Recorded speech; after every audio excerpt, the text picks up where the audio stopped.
শাহবাগ, আর শাহবাগের যে এই যে মুক্তিযুদ্ধের যে মঞ্চটা ছিল সেই মঞ্চটা ভেঙে ফেলা হয়েছে। তারা ভেঙেছেন এটা আসলে এখনো নিশ্চিত তথ্য পাওয়া যায়নি।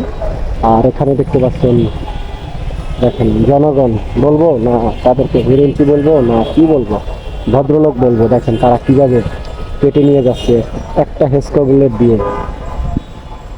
বাহ বাহ, ও ভাই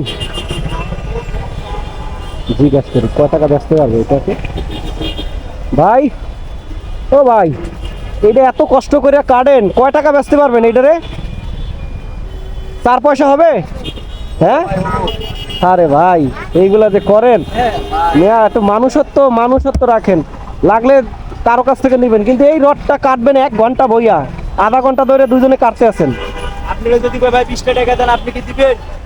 দেব না কেন, আমি ঠিকই দেই। এই যে ভাই 40 জনের মধ্যে আপনি একজনকে পাইলাম।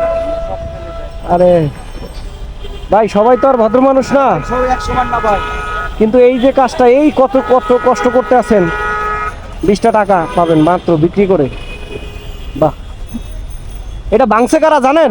না ভাই উপর থেকে উঠে দেখি ভাঙা। ঘুমের থেকে উঠে দেখেন ভাঙ্গা। আল্লাহ, কয় পিস রড নিছেন, কয় পিস কাটছেন এ যাবত? এই যে সামনে পালা। ও এই যে মাত্র 1 2 3 4 5, মানে 2 জন মানুষ 5 পিস এত কষ্ট করে কাটলেন। ভাগে কি 50 টাকা পাবেন? যাক, দেখি আজকে কষ্ট করেন, আপনাদের সাথে নেক্সট দেখা হলে আমি জান 2 জনের চা পয়সা দিয়ে যাবো। আজকে যেহেতু কাটতে আছেন বাকি আজকে আর দিলাম না। নগদি হয় না বাকি। নগদ হয় না বাকি। আল্লাহ, এই হলো অবস্থা দেখেন। যাক, খুব সুন্দর।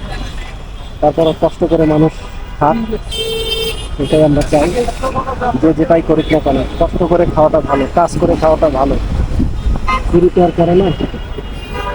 যাক, 2 জন ভদ্র মানুষের জন্য অবশ্যই আপনারা দেওয়া করবে, তারা যেন আরো ভালো কাজ করতে পারে দেশের জন্য, নিজেদের জন্য, পরিবারের জন্য। আর এই হলো শাহবাগের বর্তমান অবস্থা। বাহ, এটা নদী আবরণ মঞ্চ।